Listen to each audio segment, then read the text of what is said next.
So for the next session, it's one of my favorites because it's something very unique and something you won't find at a lot of other events, right? Financial ones. And one thing is that we spend a lot of time studying charts, screening stocks, and like tracking the macros, right? But what happens? We don't know what really happens when the pressure is up. What happens in your head when the market is moving, right? So our next speaker is right at the intersection of this rare theme, emotional intelligence, systematic thinking, and technology. She is a counseling psychologist, a TEDx speaker, and one of the 4 inventors of an AI/ML psychometric gamified tool. As the founder of OutAloud Wellness and lead psychologist at Confirm You in Singapore, she has worked with individuals and organizations globally. Today, she is here to show us that emotional regulation is not just a personality trait, it's a trainable edge. Mindfulness isn't something that is soft, it is the internal infrastructure that sustains you when the pressure is up. Please welcome on stage Namrata Jain for this very beautiful session.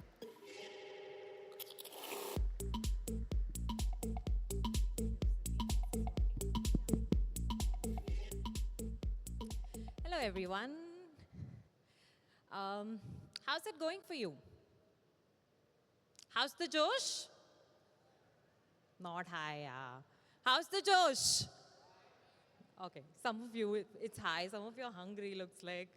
Okay, so this session is a little away from you using your brain.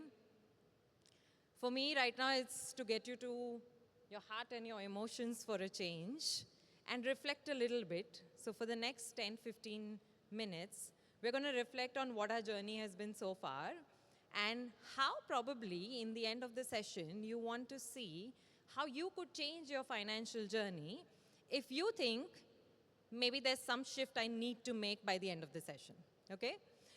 How did my journey start in this space? I was nowhere a money person. Earned a lot of money, but didn't know what is investment. For, I think, the first 8 years of my career, I didn't invest any money. The money was lying in the bank. Psychologists are never taught how to manage money, by the way. We don't have any subject called as accounts or money in our whole curriculum. But then I came across this gentleman in my family circle who I saw trading in and out throughout the day. Every single day, I would watch him sitting and trading from 9. The rush would start at 8:30 to make sure you're at your desk at 9.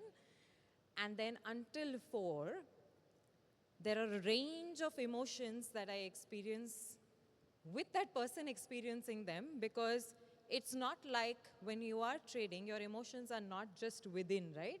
It reflects in your environment somewhere as well as to what is going on. And that's when I realized that market is not just about you trading. It is so much about your emotions. And it is so much of what you're going through there that reflects in your life. And what you're going through in life reflects back into your market space. For how many of you think that emotions is a large part of me being a trader? Okay, great. And how is your journey right now with training? Which emotion is actually ruling right now? Yeah, go ahead. In one word, which emotion is ruling right now?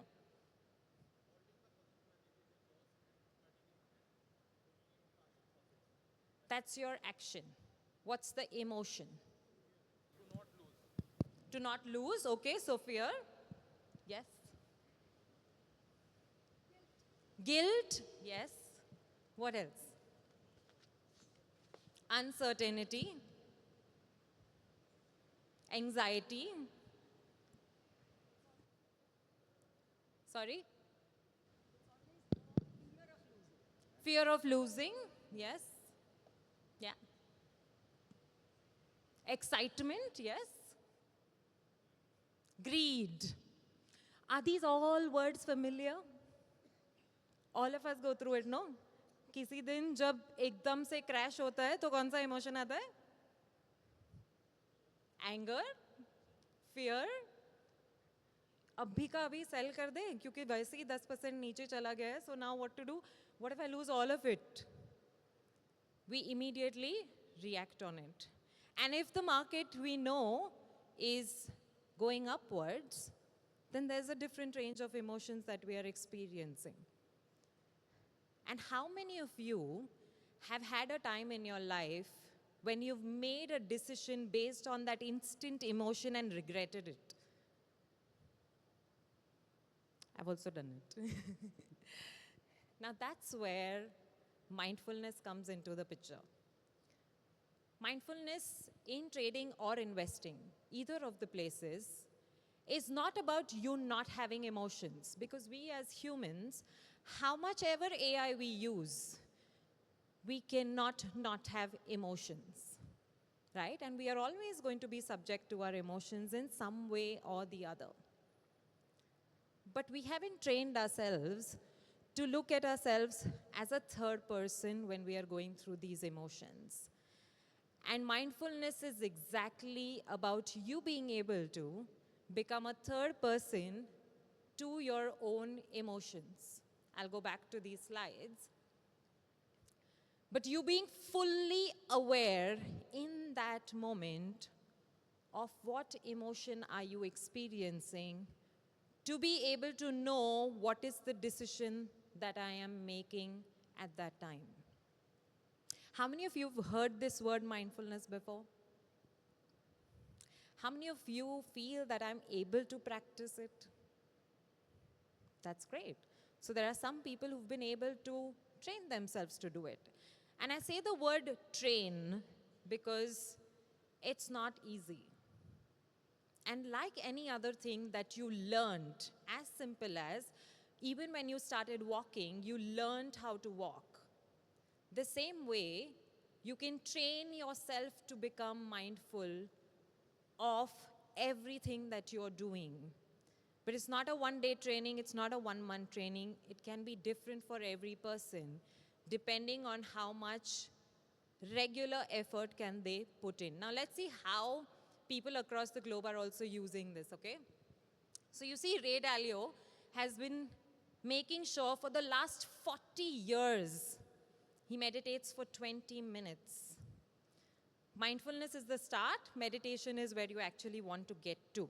And I'll explain the difference between the two also, because a lot of people tell me, I try to meditate, hota hi nahi hai. How many of us nahi hota meditation? I can understand, it's not easy, okay? But meditation is like class 10. We have to start from grade 1, no? But no one teaches us what's grade 1. Everyone says meditate karo, but nahi hota hai. वो zero mind पे नहीं जा सकते इतना easily.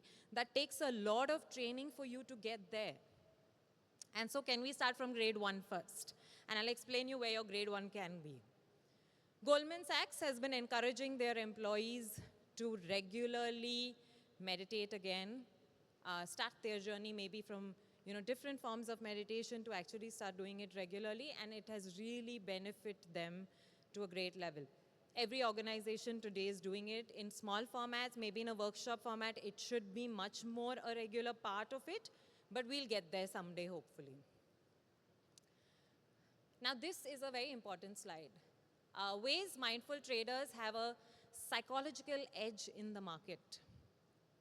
Very important, because most of us feel like we have it all in control sometimes, only to realize that the next morning, sab gul ho gaya. Suddenly there is, a massive change in what's happening, whether wherever you've invested your money or whether you're trading regularly, either of the places. There's switch happening very, very fast in the world. And thus it impacts your money at every point.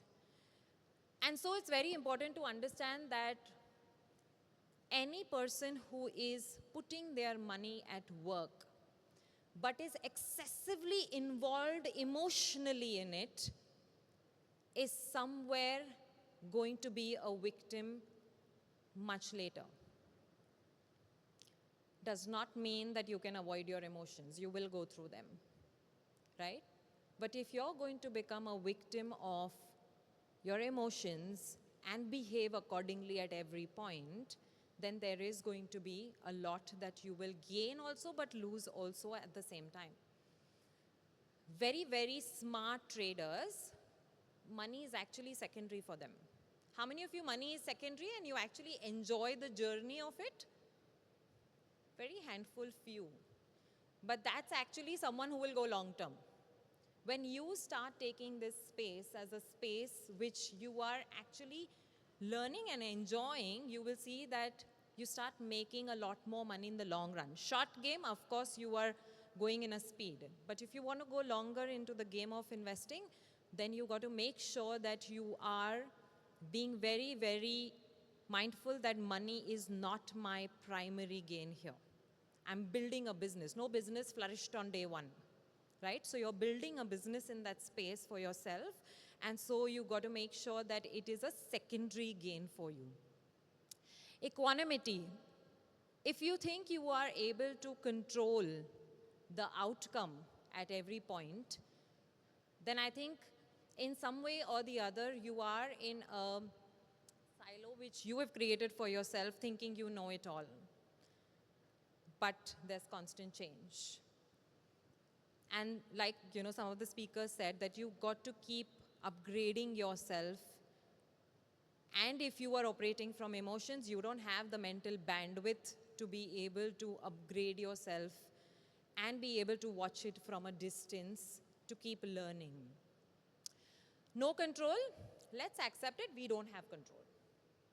While we would love to control it, we don't have control.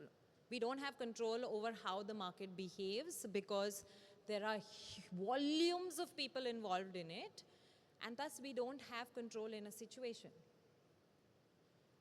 When is it that we can do something to change what's happening in our life? When we have control. But when we don't have control, let me give you a simple example. Say, for example, for all those who are married, you may be able to relate. Say, for example, that there has been a conflict at home and your partner is constantly talking about the issue. But you're not in that space and you really can't attend to it right now because you have something really important to focus on. But that sound is hitting your ear constantly. Now you have two choices to make here. Either you're going to engage and go back to that sound, or I don't have the choice to control this because most of the times we don't. Let me just find my way out or figure out a silent place and do my work. Right? Same way, when it comes to when you are investing your money in different places, often the market is not in your control. And so I was talking to somebody, a while back, and they were discussing how the market is so volatile right now. And I said, all I am doing is sitting aside and watching. I don't want to do anything at this moment because I feel anything that I'm doing is driven by emotions at the moment for me. And I know that this is temporary. The way the market is going right now is temporary. I'm a long-term investor, so I can do that. Maybe you're a short-term investor, you may not be able to do that always, right? But I choose to sit back. I'm like, it's not in my control right now, and so I'm going to pause for some time and see what happens until I reach a stage, maybe 2 days later, when I feel like, okay, I want to now take some action, right? For mindful traders, there is a lot of research, a lot of concentration that is required, a lot of focus is required. You're like glued to screens for the ones who do it regularly, right? This is a very great way to sharpen that muscle, to be able to stay focused and be productive for a longer period. And lastly, of course, we are humans. When someone else is earning more, we feel jealous. When we see that I can earn more, we feel greedy. We are humans and we all feel this, and it's just very normal. Some accept it loudly, some may not accept it loudly. But the same behavior reflects in our life outside as well. And so this really helps us notice not just our behavior when we are investing our money, but also our behavior in life otherwise. And thus, mindfulness is not just for trading, but it's for life, but also talking a little bit mainly from the space of investing. Now, I want you to take a moment, just close your eyes. Everybody, if you can close your eyes for a minute. And I want you to go back and check your last 1 month of investing. Just scan your last 1 month of investing and check what has been the primary emotion that's dominating what you're doing with your money.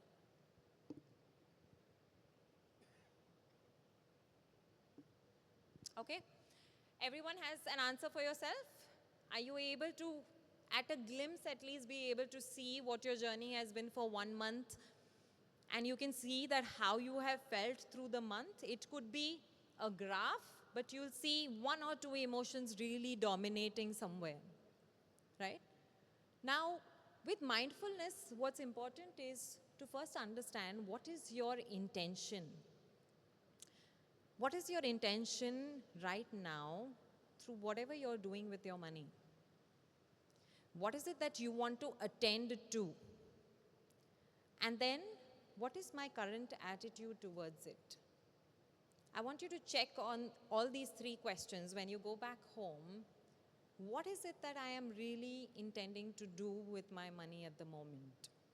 Right? What are the benefits of mindfulness? Let me actually take you all through an experience right now, okay? I want everyone to just close your eyes.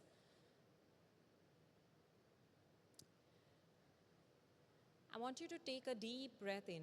Inhale through your nose. Hold your breath. And exhale through your mouth.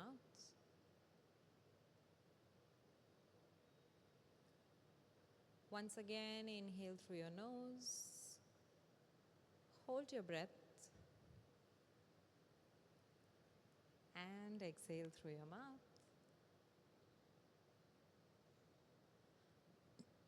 One last time, inhale through your nose, hold your breath.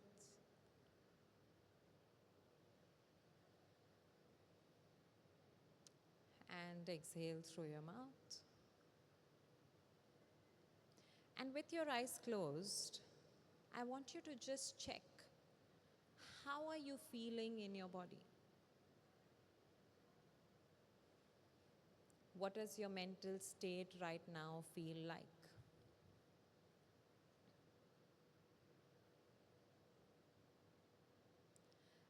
And then very gently open your eyes.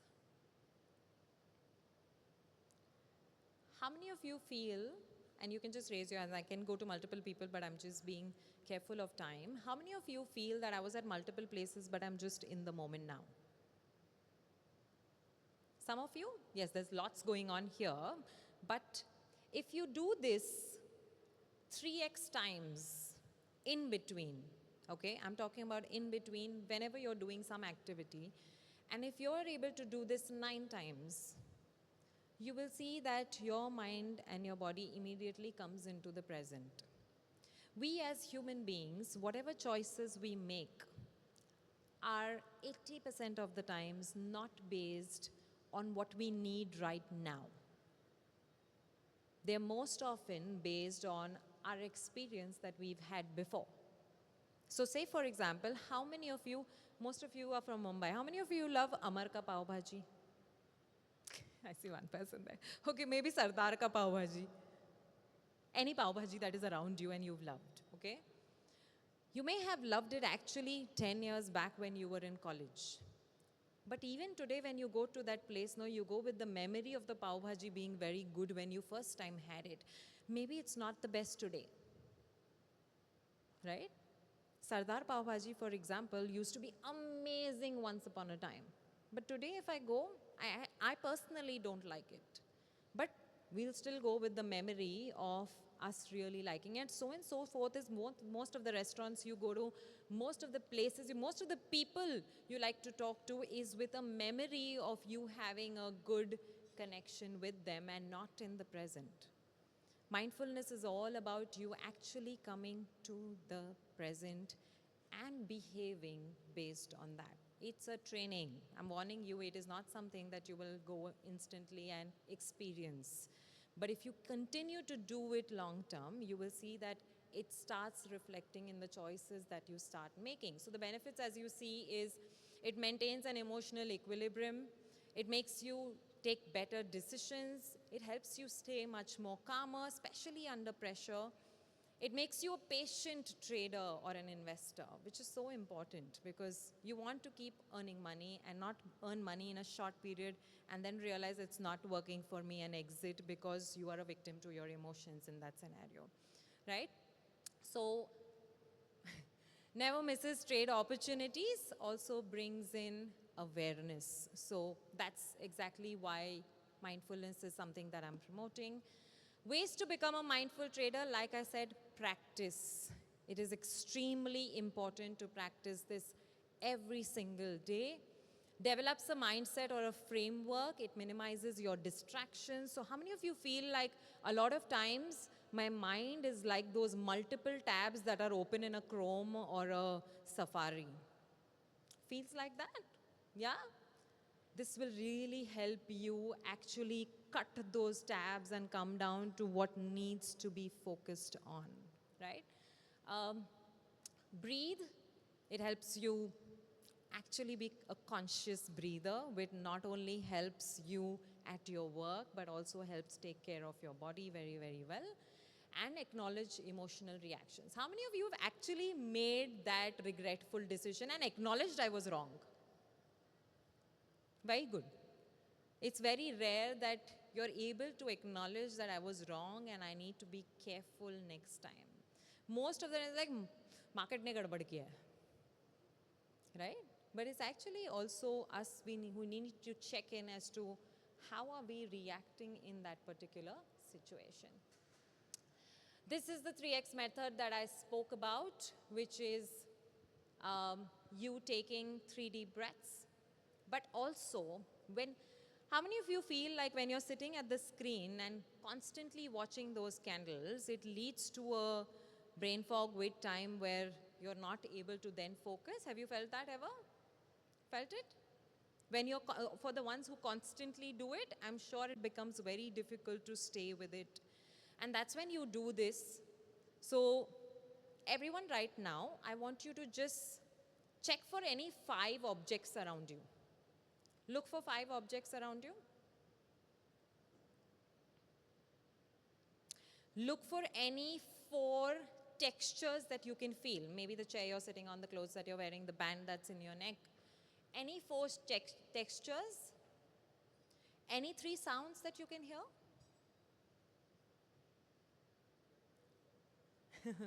Any 3 sounds that you can hear.